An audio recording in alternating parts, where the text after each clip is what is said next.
வணக்கம் மலவன். வணக்கம். அதிமுக பாமக கூட்டணி அமைச்சிருக்காங்க. 2021 தேர்தலில் அவங்க ஒன்றா நின்று போட்டி போட்டாங்க.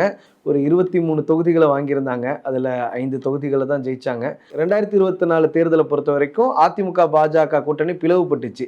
அப்போ பாமக என்ன ஸ்டாண்ட் எடுக்க போறாங்க அப்படின்னு பார்க்கும்போது, நாங்கள் அண்ணாமலை பின்னாடி நிற்கிறோம் அப்படிங்கிற மாதிரி ஒரு ஸ்டாண்ட் எடுத்தாங்க. நாங்கள் பாஜகவோட தான் இருக்கிறோம் அப்படின்னு, மோடி தலைமையை ஏற்றுக்கிறோம் அப்படின்னு. இப்போ திரும்ப அதிமுக கூட்டணிக்கு வந்திருக்கிறாங்க. நீங்கள் எப்படி பார்க்குறீங்க? இல்லை, இது ரொம்ப முக்கியமான ஒரு டெவலப்மெண்ட் தான். இதில் என்னென்னா, யார் இந்த முடிவுக்கு கொண்டு வந்தது அப்படிங்கிற கேள்வி இருக்குது. அன்புமணி அடிப்படையில் ராமதாஸுக்கு முன்பாக முந்திக்கணும் என்பதற்காக போய் நீங்கள் ஏறதால ஒரு 20 நிமிஷத்தில் மொத்த சீனுமே முடிஞ்சிருச்சு. நம்ம பார்த்து 20 நிமிஷம் தான். அது நாள் கணக்கில் பின்னாடி பல வேலைகள், பல லெவல் ஆஃப் டிஸ்கஷன்ஸ் நடத்தப்பட்டது அப்படிங்கிறது விவரம் அறிந்தவர்களுக்கு தெரியும். போயிட்டு ராமதாஸுக்கு முன்பாக இதில் அன்புமணி உள்நுழைவதற்கு முன்பாகவே நான் கூட்டணிக்கு வருவேன், ராமதாஸை நீங்கள் கூப்பிடக்கூடாதுங்கிறத முன் நிபந்தனையாக வைத்து தான் இந்த பேச்சுவார்த்தைக்குள்ளே போனாங்க. 15லேருந்து 20 சீட்டு வரைக்கும் கொடுக்கலாம் அப்படிங்கிறது ஆக்சுவலாக நம்பரை அவங்க ஃபிக்ஸ் பண்ணிட்டாங்க. ஃபிக்ஸ் பண்ணாலும் இப்போதைக்கு வெளியில் சொல்லலை. அது சொன்னால் அயற்சியாக வாய்ப்பு இருக்குது, இல்லை அதை விட கூடுதலாக மற்றவங்க ஆஃபர் கொடுப்பாங்கங்கிறதுனால இப்போதைக்கு வந்திருக்கக்கூடியது 20 சீட்டுகள் ப்ளஸ் ஒரு ராஜ்யசபா என்கிற செய்தி வந்திருக்கு. போன முறை 23, இப்போ நீங்கள் உடஞ்சிருக்கீங்க அப்படிங்கிறத வச்சு எடப்பாடி அவர்களுடைய கணக்கு என்னென்னா, பாஜக பாமக 2 பேருக்கு சேர்த்து 45 சீட்டு வரைக்கும் கொடுத்துட்டா, மற்ற வரக்கூடியவங்களுக்கெல்லாம் பிரித்து ஒரு 20 சீட்டு கொடுத்துட்டு மீதி எல்லாத்தையும் நம்ம கண்டெஸ்ட் பண்ணுறது. அது ஒரு 60-64 சீட்டு அப்படிங்கிறது, 70 சீட்டு வரைக்கும் அதிகபட்சம் கொடுக்கலாம், மீதி 160 நம்ம கண்டெஸ்ட் பண்ணிக்கலாங்கிறது அவருடைய எண்ணம். அதுக்காக தான் ஓடிட்டு இருக்கு. இதில் டாக்டர் தமிழிசை போகிறப்பக்குள்ள ஒரு விஷயம் சொன்னாங்க. அமித்ஷா என்ன திட்டத்தோடு வந்தாரோ அது நடந்து விட்டது அப்படின்னாங்க. இதில் நீங்கள் கவனிக்க வேண்டியது, அமித்ஷா வந்து 2வது நாள் நீங்கள் எடப்பாடி அவர்கள் போய் சந்திக்கலைங்கிறதுனால தான் மற்ற கூட்டணி கட்சி தலைவர்கள் யாரோடும் அவர் எங்கேஜ் பண்ணலைங்கிற ஒரு பார்வை இருக்குது. எஸ்பி வேலுமணி போயிட்டு வந்தார், இப்போ அவர் டெல்லியில் இருக்கார். இதில் ஓவராலாக பார்க்கும்போது அன்புமணி முந்தி இருக்கிறார். 1. 2வது, அன்புமணி முந்துவதை தாண்டி ஏடிஎம்கேக்கும் பாஜகவுக்கும் இதில் இருக்க கேல்குலேஷன், விட்டு வச்சா இவர் விஜய் கூட போயிடுவார், விஜய் பலப்படுவதை நாம் அனுமதிக்கக்கூடாது என்கிற ஒரு வேகத்தில் தான். ஏன்னா நீங்கள் போன ஏப்ரல் மாதம் அறிவிக்கிறார் அமித்ஷா, அங்கே இதுக்கு ஐடிசியில் நினைக்கிறேன், கூட்டம் கூட்டி கூட்டணிக்குள்ளே வந்துட்டாங்க, அவர் தான் கூட்டணிக்கான தலைவர், எடப்பாடி பழனிசாமி நேத்திரத்துவமே என்டிஏ சர்க்கார் அப்படின்னு அவர் சொல்கிறாரு. சொல்லிவிட்டு இவ்வளோ நாளாக யாரும் வராமல் இருந்த சூழலில் இன்றைக்கி அந்த பெரிய கட்சியாக அவங்க நினச்சிக்கிட்டு இருந்த அந்த பெரிய கட்சி பாமக தானா? இன்னமும் பெரிய கட்சி தானா பாமக? ஏன்னா இதற்கு முன்பாக நம்ம பார்த்துருக்குறோம், ஒரு வலிமையாக இருப்பாங்க. 2001 தேர்தலாக இருக்கட்டும், 2006 தேர்தலாக இருக்கட்டும், அது வரைக்கும் பாமக எந்த கூட்டணியில் இருக்கோ அவங்க ஜெயிப்பாங்க அப்படிங்கிற ஒரு பெர்செப்ஷன் இருக்கும். ஆனால் 2011 தேர்தலில் நம்ம பார்த்துருக்குறோம், பெரிய அளவில் திமுக கூட்டணி ஜெயிக்கல, எதிர்கட்சியாக கூட வர முடியல. 2016 உங்களுக்கு ஞாபகம் இருக்கும், தமிழ்நாட்டு மக்களே அதை மறக்க மாட்டாங்க, மாற்றம் முன்னேற்றம் அன்புமணின்னு, ஒரு சீட்டு கூட ஜெயிக்கல. 2019 அவங்க வர்றாங்க, அப்படியுமே ஒன்றும் ஜெயிக்கல, அன்புமணியே தோத்து போறாரு. அதுக்கு பிறகு அவர் ராஜ்யசபா சீட் வாங்கினாரு. 2021 ஒரு 23 தொகுதிகளில் போட்டிவிட்டு வெறும் 5 தொகுதிகளில் தான் ஜெயிச்சாங்க. அதே நேரத்தில் நம்ம இந்த சைடு பார்த்தோம்னா அவங்களுக்கு ஒரு காம்படிட்டர், வட மாவட்டங்கள்ல அவங்களுக்கு ஒரு காம்படிட்டர் அப்படின்னு பார்த்தா விசிகா, அவங்க ஒரு 6 சீட்டு வாங்கி 4 ஜெயிச்சாங்க. இவங்க 23 வாங்கி வெறும் 5 தான் ஜெயிச்சிருக்காங்க. அப்படி இருக்கும்போது அதுக்கப்புறம் நிறைய பிரச்சனைகள் வேறு வந்திருக்கு. அப்பாவுக்கும் மகனுக்கும் இடையே என் பேரையே நீ பயன்படுத்தக்கூடாதுன்னு அப்பா ஒரு பக்கம் சொல்ல, இன்னைக்கு காலையில் கூட கூட்டணி பேசிட்டு ஐயாவோட ஆசையோட தான் நாங்கள் இந்த தேர்தலை எதிர்கொள்ள போறோம்னு இந்த சைடு இருந்து சொல்றாங்க. அப்படி இருக்கும்போது இன்னுமே அது வலிமையான ஒரு பாமகவா தான் இருக்குதா? பெரிய கட்சின்னு இபிஎஸ் சொல்லலாம், ஆனா நிலவரம் அதுதானா? இல்லை, பெரிய கட்சின்னுங்கிற வார்த்தையை அவர் பயன்படுத்தலைனாலும் அவர் சொல்லிக்கிட்டு இருந்த இவ்வளோ நாளைக்கு இதுதான் பெரிய.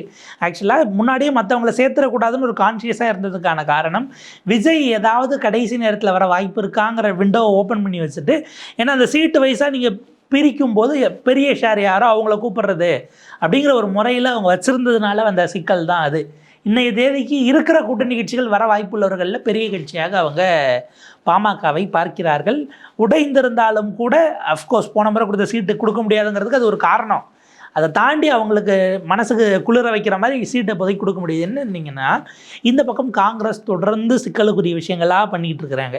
அங்கே கூட்டணி இன்டாக்டாக இல்லைங்கிற ஒரு இமேஜ் வரும்போது ஒரே வேகத்தில் அடுத்தடுத்து கூட்டணி கட்சிகள் பொங்கலுக்குள்ளார என்டிஏவை ஒரு ஃபைனலைஸ் பண்ணிடணும் என்று அமித்ஷா ஒரு விஷயத்தை சொன்னதாகவும், அடுத்தது மேபி பொங்கலுக்கு மோடி வரலாங்கிற அந்த இது வரும்போது முழுக்க எல்லா தலைவர்களையும் மேடை ஏற்றிடலாம் என்கிற இடத்துக்கு டிசைட் பண்ணதுனால இப்போ அந்த வேலைகளை தொடங்கி இருக்கிறார்கள். இதில் எடப்பாடி பழனிசாமி அவர்கள் என் தரப்புக்கு ஓபிஎஸ் டிடிவியை தவிர மீது எல்லாரையும் நானே சந்தித்து ஏன்னா முன்னாடி அந்த இது இருக்கும், எவ்வளோ சீட்டுங்கிறது நீங்கள் போய் யார்கிட்ட பேசணும் அப்படின்னா கூட்டணியினுடைய தலைவருங்கிற முறையில் இங்கே அதிமுக தான் நீங்கள் பேசி அந்த சீட்டு ஒப்பந்தத்தில் கையெழுத்து வாங்கணும். அப்படி வாங்கின ஒப்பந்தத்தில் தான் டேட்டு போடலன்னு ராஜ்யசபாவுக்கு பிரேமலதா அது ஒரு தனி விவாதமாக போயிட்டுருக்கு. அப்போ அந்த இடத்துல எடப்பாடி பழனிசாமி உங்களுக்கு இவருக்கு முன்பாக வந்த மாற்றப்பட்டது, பைஜெயந்த் பாண்டா மாற்றப்பட்டதுக்கும் ஒரு காரணமாக சொல்லப்பட்டது எடப்பாடியை தாண்டி எல்லாரும் போய் அவரை பைபாஸ் பண்ணிட்டு பார்த்தது. அதனால் பியூஷ் கோயலை திரும்ப கொண்டு வருவதற்கு அதுவும் ஒரு காரணம், எடப்பாடி அதிருப்தி ஆனார்னும் ஒரு பெர்ஸ்பெக்டிவ் இருந்தது. அப்போ இங்கே தமிழ்நாட்டில் நான் தான் பிளேயர், நான் கொடுக்கறது தான் சீட்டு, என்கிட்ட தான் நீங்கள் ஒப்பந்தத்தில் கையெழுத்து போடணுங்கிறத எடப்பாடி ஒரு வகையில் நிறுவி இருக்கிறார். இன்னொன்று பாஜக தரப்பில் டிடிவி மற்றும் ஓபிஎஸ்ஸிடம் பேச்சுவார்த்தை நடந்து கொண்டிருக்கிறது. அவங்களுக்கு மெயின் நோக்கம் திமுக வீழ்த்துவது, அது பொது நோக்கமாக போயிடும். அதை விட விஜய் அளவுக்கு அதிகமாக பலம் அடையக்கூடாதுங்கிற கேல்குலேஷனோடவும் டிடிவியை ஏறத்தாழ கொண்டு வந்து விடுவார்கள். ஏன்னா அவர் 2 நாளைக்கு முன்னாடி பொதுக்குழுவில் பிளவுவாதம் அதெல்லாமும் பேசுகிறார். கூடுதலாக நீங்கள் அரசியல் நண்பன் எதிரி அப்படிங்கிறதெல்லாம் தேர்தல் நேரத்தில் பார்க்கக்கூடாதுங்கிறத சொல்லி பின்னாடி ஒரு விளக்கமும் கொடுக்குறாரு. அப்போ இருதலை கொல்லி எறும்பா இருக்கிறார். ரொம்ப சிம்பிளாக நம்ம ப்ளைனாக பார்க்க போனோம்னா அன்புமணி வந்ததற்கு எது காரணமோ அதே காரணம், அதே சுமை டிடிவிக்கும் ஓபிஎஸ்க்கும் இருக்கா இல்லையாங்கிற கேள்வி வச்சோம்னா நமக்கு பல விஷயங்கள் தெளிவாக தெரிஞ்சிடும். ஆனால் அன்புமணி ரொம்ப அவசரப்பட்டாரோ, இவ்வளவு சீக்கிரம் ஒரு கூட்டணியை முடிவு பண்ணதுனால ஒரு பேர வலிமை குறைஞ்சிருச்சோ? ஏன்னா விஜயை காமிச்சு ஒரு கூடுதல் சீட்டை அவர் வாங்கியிருக்கலாம். அப்படி இருக்கும்போதுமே அவர் அதிமுகவில் சேர்றாருன்னா அதற்கு என்ன காரணமா? பேர வலிமை குறைஞ்சிருச்சான்னு நீங்கள் சொல்கிறீங்க. மாம்பழம் வேணும் இல்லைன்னு ஒரு பாயிண்ட் இருக்குல்ல. அப்போ நீங்கள் ஒருவேளை நீங்கள் விஜய் கூட போகிறது இதில் எங்கேஜ் பண்ணலன்னா யாருக்கும் இல்லைன்னு மாம்பழத்தை முடக்கிட்டா நீங்கள் கேட்கக்கூடிய அந்த பேர வலிமைங்கிறது கம்ப்ளீட்டாக காலி ஆயிரும் இல்லையா? அப்போ அதுக்கு இது சொல்றதுலேருந்து பார்க்கும்போது மாம்பழத்தை வைத்து தான் அன்புமணிக்கான ஓட்டு, அன்புமணியை வைத்து மாம்பழ சின்னத்துக்கு ஒரு ஓட்டை வாங்கி கொடுக்க முடியாதுன்னு சொல்லுவாங்க. அதுவும் மாம்பழத்தை வச்சுக்கிட்டு எவ்வளோ வருங்கிறது எலெக்ஷனுக்கு போனால் தான் தெரியும். ஏன்னா நீங்கள் அடிப்படையில் வன்னியர் சங்கம் பெரியவர் கூட தான் இருக்குது, பெரிய ராமதாஸ் சீனியர் ராமதாஸ் கூட தான் இருக்குங்கிற ஒரு பாயிண்ட் அவர்கிட்ட தான் இருக்குங்கிறத மூத்த பத்திரிகையாளர்கள்லாம் சொல்கிறாங்க. அவங்க சொல்கிறாங்கனாலும் அது பெட்டியை திறக்கட்டும். 2 பேர் மேலேயுமே நம்பகத்தன்மை தாண்டி விஜயகாந்த் 2006 செஞ்ச வேலை ஒருவேளை இந்த முறை விஜய் அதே வட தமிழ்நாட்டில் செய்வதற்கு வாய்ப்பு இருக்கிறதாங்கிற கேள்வி இருக்குது. முதல் கூட்டத்தை கொண்டு போய் விக்ரவாண்டியில் தானே போட்டார், அங்கே தானே அவ்வளோ கூட்டம் கொடுச்சுங்கிறது இருக்கு இல்லையா? அப்போ இந்த மாதிரியான ஒரு சூழலில் அவர்கள் மீதான நம்பகத்தன்மை வன்னிய மக்களிடையே அடி வாங்குறது ஒரு ரீசனாக இருக்கும். நீங்கள் 10.5க்கு நடத்துனீங்க, திமுகவை எதிர்த்து பல விஷயங்கள் பேசுனீங்க. ஆனால் வன்னியர் சங்கம் அந்த காலத்தில் ஆரம்பிக்கப்பட்டப்ப இங்கே வன்னியர்களுக்கான ஒதுக்கீடு ப்ளஸ் ஒரு 2% மத்திய தொகுப்பில் இடஒதுக்கீடு வேணும்னு ஒரு விஷயத்தை எடுத்து கையில் வச்சிங்களே. அதற்கு பிறகு எப்போது ராமதாஸ் அதை பேசினார்ன்னு இருக்கு. கடந்த 3 நாடாளுமன்ற தேர்தலிலும் நீங்கள் பாஜக கூட்டணிக்குள்ள 24 3த்துலேயும் கூட தான் இருந்தீங்க. ஒரு முறையாவது மேடையில் வைத்துக்கொண்டு அந்த பாயிண்ட்டையாச்சும் நீங்கள் பேசியிருக்கீங்களாங்கிற கேள்வி இருக்கு இல்லையா? இதில் இன்னும் கூடுதலாக கவனிக்க வேண்டியது அன்புமணி ராஜ்யசபா சீட்டை உறுதியாக கேட்கிறார். அவர் எம்எல்ஏவாகி இங்கே அரசியலுக்கு நமக்கு செட் ஆகாதுங்கிற ஒரு முடிவிலும் இருக்கிறாருங்கிற இடம் வருது. ராஜ்யசபா அவருக்கு தான், அவர் நேரடியாக கண்டெஸ்ட் பண்ணுறது சந்தேகத்துக்குரியது தான் அப்படிங்கிற மாதிரி சொல்கிறாங்க. ஏன்னா அவர் நம்பி ஆஸ்பிரன்ஸ் நிறைய இருக்கிறாங்க. ராமதாஸிடமிருந்து இங்கே வந்தவர்கள்னு ஒரு செக்ஷன் இருக்கு இல்லையா? இப்போ சமீபத்தில் அவங்களையும் திருப்திப்படுத்த வேண்டிய திரும்ப கொடுக்கலன்னா அங்கே போயிட்டாங்கன்னா அந்த சிக்கல் இருக்குது. இதில் ராமதாஸ் அவர்களுடைய நிலை அடுத்து என்னங்கிறது கவனிக்க வேண்டியதாக இருக்கும். ஏன்னா அவருக்கு டிஎம்கே தாவேக்கான் 2 ஆப்ஷன் இருக்குது. விசிகா ராமதாஸ் அவர்கள் அவ்வளோ சாஃப்டாக எடுத்துக்கிறாங்களாங்கிற அவங்க கேள்விப்படுத்திட்டாங்கன்னு கூட நம்ம எடுத்துக்கலாம்ல. ஏன்னா பாமக பிளவுபட்டிருந்தாலும் திமுக கூட்டணிக்கு அவங்க வந்தால் நாங்கள் திமுக கூட்டணியில் இருக்க மாட்டோம்னு சொல்கிறது தானே திருமாவளவன் அவர்களுடைய வாதமாக இருக்குது. அது எந்த அளவுக்கு அந்த உறுதித்தன்மை இருக்குது? இல்லை டிஎம்கே அதுக்கு நாட்டில் எப்படி அந்த மீடியேஷனை ப்ளே பண்ண போகிறாங்க? 2 பேரையும் கடந்த காலத்தில் ஒரே கூட்டணியில் இருந்திருக்கிறார்கள். ஆனால் இருந்த காலகட்டங்களில் அது அவ்வளோ பெரிய வெற்றியை ஈல்டாச்சா? அது ஓட் டிரான்ஸ்ஃபருங்கிறது சிக்கலாக இருந்திருக்கு. நீங்கள் அப்படி யோசிச்சிங்கன்னா 2021 ஓட் டிரான்ஸ்ஃபர் அதிமுகவுக்கு பாமகவால் பெரிய அளவுக்கு பண்ண முடிஞ்சு, ஆனால் அதிமுகவினால பாமகவுக்கு பண்ண முடியலங்கிற ஒரு பர்செப்ஷன். இந்த விஷயத்தில் தான் ஒரு கூடுதலாக ஒரு தகவல் சொல்கிறேன். 2009 தேர்தல் நினைக்கிறேன், திமுக கூட்டணியில் 2006 தேர்தலை சந்திக்கிறாங்க. அதன் பிறகு 2009 நாடாளுமன்ற தேர்தலில் அதிமுகவோட பாமக போகுது. அப்பவே இந்த குற்றச்சாட்டை முன் வச்சாங்க. என்னன்னா பாமக தரப்புல இருந்து எங்க ஓட்டு எல்லாமே நாங்க அதிமுகவுக்கு இது பண்ணி கொடுத்துட்டோம், ஷிஃப்ட் பண்ணி கொடுத்துட்டோம். அதனாலதான் செம்மலை போன்றவர்கள்லாம் இப்போ ஜெயிச்சாங்க. சேலம் ஒரு முக்கியமான ஒரு மாவட்டம் திமுகவோட. வீரபாண்டி ஆறுமுகம் அப்ப அமைச்சராக இருந்தார். அப்படி இருந்தும் கூட சேலம்ல செம்மலை அவர்கள் ஜெயிச்சாரு. ஈரோட்டில் EVK இளங்கோவன், ஈரோடு அல்லது திருப்பூர்னு நினைக்கிறேன், 2 தொகுதிகளில் ஏதோ ஒரு தொகுதிகளில் EVK இளங்கோவன் போட்டியிட்டு தோல்வி அடைஞ்சார். இந்த மாதிரி பல விஷயங்கள் இருந்தது. அது 2019 தேர்தலையும் நடந்தது, 2021 தேர்தலையும் நடந்தது. அப்படி இருக்கும்போது 2026 தேர்தலில் மட்டும் அந்த ஓட் ஷிஃப்டிங்கிறது நடக்குமா? ஏன்னா போன எலெக்ஷன்ல வந்து 10.5% இடஒதுக்கீடுங்கிறத கடைசி நேரத்தில் எடப்பாடி பழனிசாமி அவர்கள் அறிவிச்சாரு. இந்த முறை அதெல்லாம் என்ன பண்ண போறாங்கன்னு நமக்கு தெரியல. மீண்டும் அந்த கோரிக்கையை பாமக வைப்பாங்களா? இன்னொரு விஷயம் சொன்னாங்க, 10.5% இடஒதுக்கீடு தந்தனாலதான் 23 சீட்டை நாங்க வாங்கிட்டோம், இல்லாட்டி நாங்க கூடுதலா சீட்டு கேட்டிருப்போம் அப்படின்னு. இந்த முறை என்ன மாதிரியான நிலைப்பாடுகள் அவங்க எடுக்க கூடும்? இல்லை, இப்போ அன்புமணிக்கு முதல் விஷயம் கட்சி அவர்கிட்ட இருக்குங்கிறது தேர்தல் ஆணையம் உறுதிப்படுத்த வேண்டியது தேவை. ஏன்னா ஒரு பாயிண்ட்டுக்கு பிறகு அவங்க சொன்னது, இது வந்து பதிவு செய்யப்பட்ட கட்சி தான், அங்கீகாரத்தை எப்பயோ இழந்துட்டாங்க, இதிலலாம் நாங்கள் தலையிட முடியாது, சிவில் கோர்ட்டுக்கு போங்க. ராமதாஸ் கிளைம் பண்ணுவதை அவங்க கண்டுக்காமல் இருக்கணும் அப்படின்னா அதுதான் இப்போதைக்கு பிரதானம். இப்போ அவருடைய பேல வலிமை குறைந்திருக்குதுன்னு அவருக்கு தெரியும். அதனால தான் லாஸ்ட் வரைக்கும் இழுத்து எந்த பக்கமும் கூப்பிடாமல் விட்டுட்டார். 2021 பிரேமலதா அவர்களுக்கு தேமுதிக எந்த வழி இல்லாமல் அவர் போய் கமல் கூட இல்லை டிடிவி கூட போனார் நினைக்கிறேன். அங்கே போய் கொடுத்த சீட்டில் இல்லை இது நிறைய இருக்குன்னு சரத்குமார் திரும்ப கொடுத்தாருன்னு நினைக்கிறேன். அளவுக்கு அதிகமாக சீட்டு கொடுத்துட்டீங்க. அவராக ஐசேக்கா வாங்கிடல, சமத்துவ மக்கள் கட்சி இவ்வளவு எண்ணிக்கையில் 60 சீட்டு 70 சீட்லாம் எங்களுக்கு வேண்டான்னு கொடுக்கக்கூடிய அளவுக்கு தாராள மனம் கொண்ட கூட்டணியாக அது அமைஞ்சுது. அந்த மாதிரி ஏதாச்சும் ஒரு நிலை வந்துருமாங்கிற ஒரு சிக்கல் இருக்குது. விஜயை தாண்டி நம்ம திரும்ப யோசிக்கக்கூடியது, ஓபிஎஸ்க்கு வந்து கேள்வி கேட்குறாங்களா 3 முறை முதலமைச்சராக இருந்தவர்னு. ஒரு முதலமைச்சர் கேண்டிடேட்டாக இருந்த அன்புமணி எடப்பாடி கிட்ட போனார் அப்படின்னா பொலிட்டிக்கலி அவரை விட எடப்பாடிக்கு எக்ஸ்பீரியன்ஸ் கூடுதலாக இருந்தது. ஆட்சியில் அவங்க இருந்தாங்க, ஓரளவுக்கு கம்பேரிட்டிவ்லி ப்ரூவனாக இருந்ததுனால ஒரு சபார்டினேட் ரோலில் ப்ளே பண்ணலாம். விஜய் கிட்ட அன்டெஸ்டட் கிட்ட போகும்போது அன்புமணியுடைய ஸ்டேச்சர் பொலிட்டிக்கலி அப்படியே டவுன் ஆகிடுமோங்கிற ஒரு சிக்கலும் இருக்குது. ஒரே நேரத்தில் பாஜக திமுக 2 ஆளுங்கட்சிகளை எதிர்கட்சியாக எதிரில் நின்று சமாளிக்கிறதுங்கிறது நமக்கு நல்லது இல்லைங்கிறது அன்புமணியை அதை நோக்கி தள்ளிருச்சு. இன்றைக்கி அவர் பேர வலிமையெல்லாம் இருக்குது இல்லைங்கிறத தாண்டி அப்பா வர்றதுக்கு முன்னாடி நம்ம முடிச்சிட்டோம்னா உறுதிப்படுத்திக்கலாங்கிற இடத்துல ஒரு மியூசிக்கல் சேர்ல அன்புமணி முந்திக்கிட்டாருன்னு எடுத்துக்கலாமா கம்பேரிட்டிவ்லி? இப்போ அதாவது அவர் வந்து பனையூர் 1 தைலாபுரம் 0ன்னு வைக்கலாமே தவிர இது ஓட் ட்ரான்ஸ்ஃபர் ஆக போதா, எம்எல்ஏஸாக வரப்போதா, வின்னபிலிட்டி, இவங்க அந்த கூட்டணிக்கு போனதுனால என்ன பலம், இதெல்லாம் நமக்கு. ஏன்னா உங்களுக்கு கடைசி நேரத்தில் பார்க்கும்போது எதுலேயுமே இல்லைன்னா டாக்டர் ராமதாஸ் தனியாக போய் அன்புமணி நிற்கிற அத்தனை தொகுதியிலும் கேண்டிடேட் போடுவார். பீகாரில் நம்ம பார்த்துருக்கோம், நிதிஷ்குமாருக்கு எதிராக சிராக் பாஸ்வான் வந்து கேண்டிடேட் 2020 நினைக்கிறேன் போன எலெக்ஷன்ல நிதிஷ்குமாருக்கு அது பெரிய அளவில் பாதிப்பு. அவர் என்ன ஸ்டேட்மெண்ட் கொடுத்தாருன்னா, நான் வந்து மோடியினுடைய பக்தனாக ஹனுமனை போல இருப்பேன், ஆனால் நிதிஷ்குமார் பீகாரை வந்துட்டாருன்னுட்டு எல்லா 50 தொகுதிகளுக்கு கம்மியாக தான் நிதிஷ்குமார் ஜெயிச்சாரு. ஆனால் ஒரு 5 வருஷம் கவர்மெண்ட் ஓட்டிட்டாருன்னு வைங்க, அது அவருடைய சாமர்த்தியம். அதே போல கூட நடக்கலாம்ல. ஒரு பாமக ஒரு 20 சீட்லேருந்து 25 சீட் வாங்குதுன்னா பெரும்பான்மையான தொகுதிகளில் பாமகவை தோற்கடிக்கக்கூடிய ஒரு வலிமை டாக்டர் கிட்ட இருக்கு, சீனியர் டாக்டர் கிட்ட இருக்குன்னு கூட ஒரு பெர்செப்ஷன் வைஸ் பார்க்கலாம்ல நம்ம. அப்போ இப்போ அதிமுக தெரிந்தோ தெரியாமல இன்றைக்கு ராமதாஸினுடைய பகையை அல்லது கோபத்தை அதிமுக சம்பாதித்து விட்டதுங்கிறது. ஏன்னா அன்புமணிக்கு முன்னாடி ராமதாஸ் சொல்லியிருப்பாரு ஏடிஎம்கே தான் நமக்கு நேச்சுரல் அலைன்ஸ்னு. ஆனா அன்புமணி தான் 2024 தேர்தலில் யாரையோ காலையில கூட்டிட்டு வந்து பாரத் மாதா கி ஜெயின்னு கத்திட்டு இருந்தாங்க. இந்த மாதிரி விஷயங்கள் நடந்தது. பாஜகவை தேர்ந்தெடுத்து அன்புமணி தான் அப்படிங்கிற ஒரு விஷயத்த சொன்னாரு. இப்ப அதுதான் இப்ப சிக்கல். இப்ப என்னன்னா பாஜகவும் அதிமுகவும் ஒன்னாயிடுச்சு, ஆனால் இவங்க 2 ஆகிட்டாங்க. அந்த சமயத்தில் அவங்க 2 பிரிச்சிருந்தாங்க. அப்பா மகனும் சேர்ந்து ஒரு முடிவுன்னும் போது மகன் எடுத்ததை நோக்கி அவர் போயிட்டார். அன்புமணிக்கு இழப்பதற்கு நிறைய இருக்கிறது. ஏன்னா அவர் கடந்த காலத்தில் மத்திய அமைச்சராக இருந்த காலத்து விஷயங்கள் அவருக்கு சிக்கலாக இருக்குங்கிறதுனால போனார். இப்போ இவங்க சொந்த சண்டையை தீர்த்து வைக்கிறதுக்கு வந்தவங்க எல்லாம் தோற்று போய் திரும்பி இருக்கிறார்கள்ங்கிற ஒரு சூழல் வருது. அப்போ இது ஆப்வியஸாக வட தமிழ்நாட்டில் இன்னும் கூடுதலாக, ஏன்னா கடந்த முறை உங்களுக்கு வட தமிழ்நாட்டில் தொடங்கி இந்த பக்கம் சென்னை இந்த சைடு வரைக்கும் உங்களுக்கு பெரிய அடி அப்படிங்கிறது உங்களுக்கு இருந்தது அதிமுகவுக்கு. பெரிய அளவில் நம்ம பார்த்தோம்னா தருமபுரியில் ஒரு 5க்கு 5 ஜெயிச்சாங்க, கிருஷ்ணகிரியில் ஒரு 3 ஜெயிச்சாங்க, சேலம்ல கொஞ்சம் உதவுனுச்சு, ஒரே ஒரு தொகுதி திமுக ஜெயிச்சுது. வேறு எங்கேயுமே பாமகவோட அந்த தாக்கம் இல்லை. வன்னியர்களுக்கு இடஒதுக்கீடு கொடுத்ததுக்கு அப்புறம் கூட அந்த தாக்கம் வந்து இல்லை.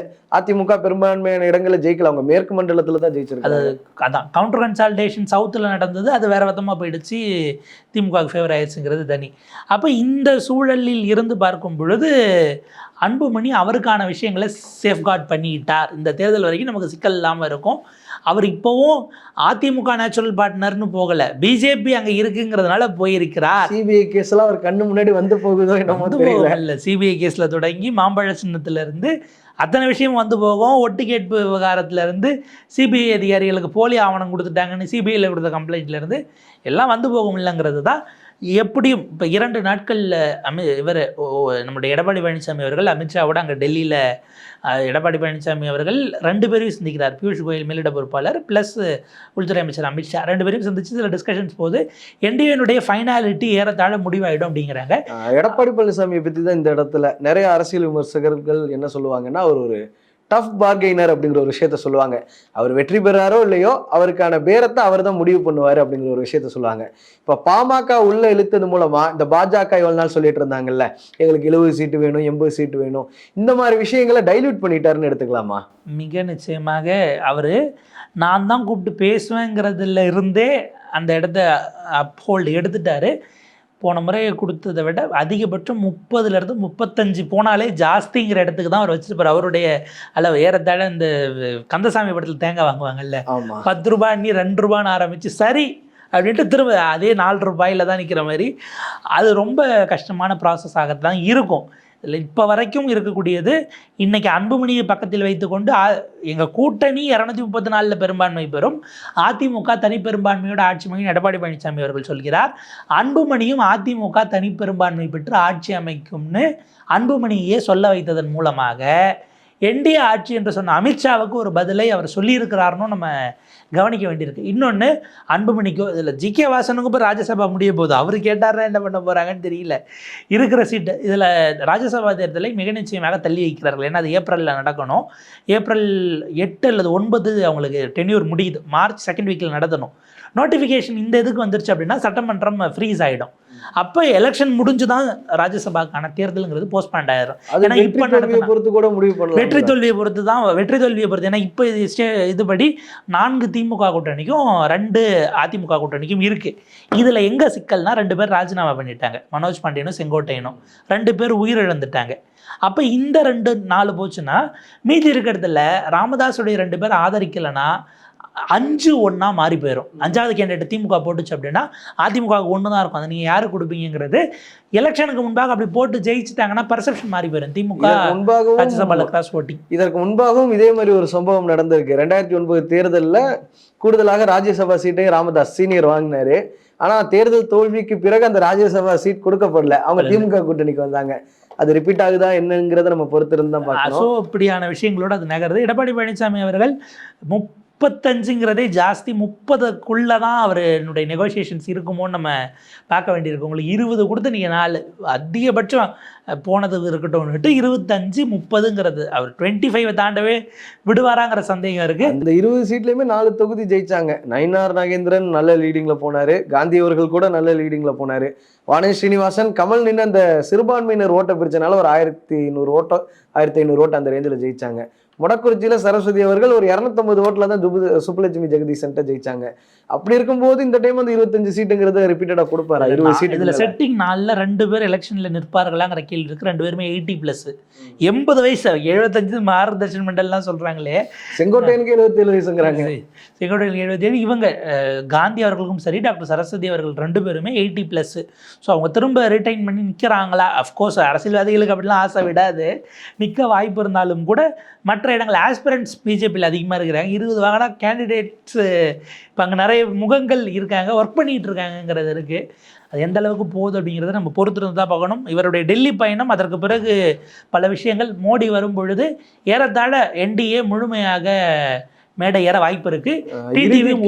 ஒன்று ஓபிஎஸ் டிடிவி நீங்கள் சொல்ல வந்தது தான். ஓபிஎஸ் டிடிவியோட சேர்த்து இன்னொரு விஷயம், 2021 எலெக்ஷன்லேயே தேமுதிக வெளியில் வந்துட்டாங்க. என்ன காரணம் சொன்னாங்கன்னா, கேபி முனுசாமியும் ராமதாஸ் அவர்களும் ஒரே சமுதாயத்தை சார்ந்தவர்கள், அவங்களுக்கு ஃபேவர் பண்ணாங்க, எங்களுக்கு குறைவான சீட்டை கொடுக்கணும்னே அந்த பேச்சுவார்த்தைகளை நடத்தினாங்க. ராமதாஸ் தலைமையிலான பாமக, அப்போ ராமதாஸ் தலைமையிலான பாமகவிற்கு எப்படியாவது ஃபேவர் பண்ணணுங்கிறதுக்காகவே எங்களை அவங்களை உதாசீனப்படுத்தினாங்கன்னு சொன்னாங்க. இப்போ பாமக வந்துருச்சு, தேமுதிகவோட ஸ்டாண்ட் என்னவா இருக்கும்? ராஜ்யசபா கொடுத்தா போயிடுவாங்களா, இல்லை நீங்கள் வேணா ஒரு ராஜ்யசபா சீட்டு வேணான்னு வேற கூட்டணி தேடுவாங்களா? இல்லை, இத்தனைக்கும் ராஜ்யசபா சீட்டை உறுதியாக 26ல் கொடுக்குறோன்னு எடப்பாடி அவர்கள் கையொப்பமிட்டே ஒரு விஷயத்தை கொடுத்து வாங்கி பத்திரமா வச்சுக்கிட்டாங்கங்கிற செய்தி இருக்குது. ஆனாலும் 9ஆம் தேதி அப்படிங்கிறத அவங்க எல்லா பக்கமும் விண்டோஸ் ஓப்பன் பண்ணுறாங்க. உங்களுக்கு அவருடைய 2வது நினைவு நாளைக்கே எல்லாருக்கும் இன்விடேஷன் போச்சு. அதுலேருந்து அவங்க வந்து இப்போ போன முறை அவங்க கேபி முனுசாமி மீது வெளியேறியதுனால அந்த குற்றச்சாட்டை வச்சாங்க. ரிவர்ஸில் யோசிச்சோம்னா அன்புமணி 2014 ஜெயித்ததற்கு கேபி முனுசாமியின் மீது அந்த குற்றச்சாட்டை வைத்து அம்மையாருமே அப்போ நடவடிக்கை எடுத்ததெல்லாம் நம்ம பார்த்தோம். அப்போ கேபிஎம் மேலே அந்த குற்றச்சாட்டு அப்படி பார்த்தா இதை இவர் செஞ்ச காரணத்தினால தான் நீங்கள் துரைமுருகன்ட்டையும் பேசுனீங்களான்னு ஒரு கேள்வி இருக்குல்ல. அவர் தான் உங்களை எக்ஸ்போஸ் பண்ணி விட்டது. ஆமாம், அவர் எங்கிட்ட பேசிக்கிட்டு இருக்காங்கன்னு சொன்ன பிறகு தான் வழக்கமாக ராமதாஸை விட அவங்க கை தேர்ந்தவர்களாக தேமுதிக இருக்கிறார்கள்ங்கிறத நம்ம கடந்த முறையும் பார்த்தோம். அவங்க லாஸ்ட் மினிட் வரைக்கும் பார்கெயின் பண்ணுவாங்க. என்னென்னா டிஎம்கேக்குள்ளே போனோம்னாலும் அவங்க எதிர்பார்க்குற எண்ணிக்கை கொடுக்குறது அங்கேயே அது ஃபுல்லாக இருக்குது. அவங்க வந்து 2017 ஆர்கே நகர் எலெக்ஷன்லேருந்து ஒரு கூட்டணியை கட்டமைச்சிட்டாங்க. இருக்கிற கூட்டணி கட்சிகளே அதிக சீட்டை கேட்கும் பொழுது இவங்க வரும்போது அதை எப்படி அக்காமடேட் பண்ணிக்க முடியும்னு தெரியல. மக்கள் நீதி மையம் வந்திருக்குல்ல இந்த டைம். மக்கள் நீதி மையம் அப்புறம் கட்டாயம் கமலஹாசனுக்கு இப்போ வரைக்கும் கூட இருக்க ஒரு 4-5 பேருக்காச்சும் ஒரு 4-5 பேருக்குங்கிறது அவர் இப்போ நெகோஷியேட் பண்ணுவாரா டேபிளுக்குள்ளே உட்காந்துங்கிறதெல்லாம் தனி விவாதமாக இருக்குது. ஸோ அந்த இடம் போனால் அவங்க எதிர்பார்க்கக்கூடிய எண்ணிக்கை கிடைக்கிறது இன்னும் வேறு என்ன கூட்டணி கட்சிகள் அதிமுக கூட்டணிக்கு வர முடியும் நீங்கள் பார்க்குறீங்க? ஏன்னா அவங்க கூட்டணி ஏப்ரல் மாதம் அறிவிச்சாலுமே பாஜக தமாகவை தவிர வேற யாரும் வரல. இன்னைக்கு பாமக வந்திருக்குது. இதன் பிறகு வேற என்னென்ன வாய்ப்புகள் உங்களுக்கு இருக்குன்னு நீங்க பாக்குறீங்க? அண்ணாமலை கூட இருந்த என்டிஏ அப்படியே தொடர்வதற்கு வாய்ப்பு இருக்குன்னு தான் பார்க்க வேண்டியிருக்கு. அந்த சமயத்தில் கிருஷ்ணசாமியும் தேமுதிக இவங்க மட்டும்தான் அந்த சைடு இருந்தாங்க. எடப்பாடி அவர்களோட நின்னது. எஸ்டிபிஐ இப்போ இந்த பக்கம் வந்துட்டாங்க. ஸோ அந்த எஸ்டிபிஐ நீங்களாக நிலைமுவரக அவர்கள் ரட்டையில் நின்னதுதான் ஞாபகம்.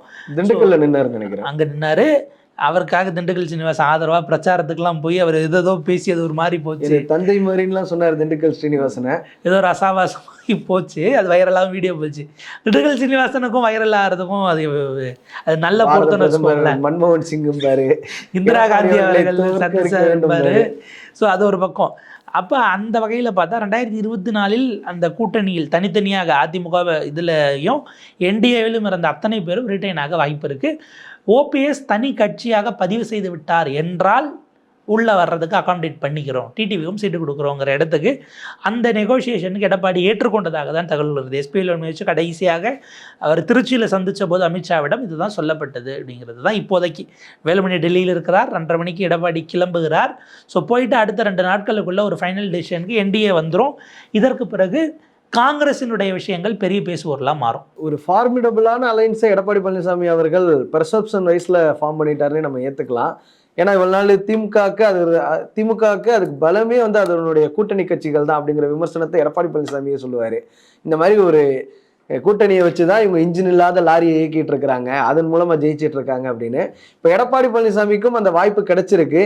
இதன் மூலமாக திமுக விசஸ் அதிமுகன்னு திரும்ப அந்த கல நிலவரம் திரும்புதா? விஜய் வந்து ஒரு தேர்ட் பார்ட்னர் அப்படிங்கிறது தான், ஒரு தேர்ட் பிளேஸ் அப்படிங்கிறது அவருக்கு உறுதி ஆயிடுச்சா? ரொம்ப கான்சியஸாக அப்படியான ஒரு பர்செப்ஷனில் இதை கொண்டு போகிறது தான் நமக்கு நல்லதுன்னு பழைய பைபோலாருக்கே திமுக அதிமுக இதை கொண்டு. உதயநிதியும் கூட அதானே சொல்றாரு, அவங்க பலமா இருக்காங்களோ இல்லையோ, பட் எங்களுக்கு எதிர்கட்சின்னா அது அதிமுக தான் அப்படிங்கிறது. அது ஒரு வகையில் அதுதான் கலை யதார்த்தமும் கூட. பார்ப்போம் எப்படி போகுதுன்னு.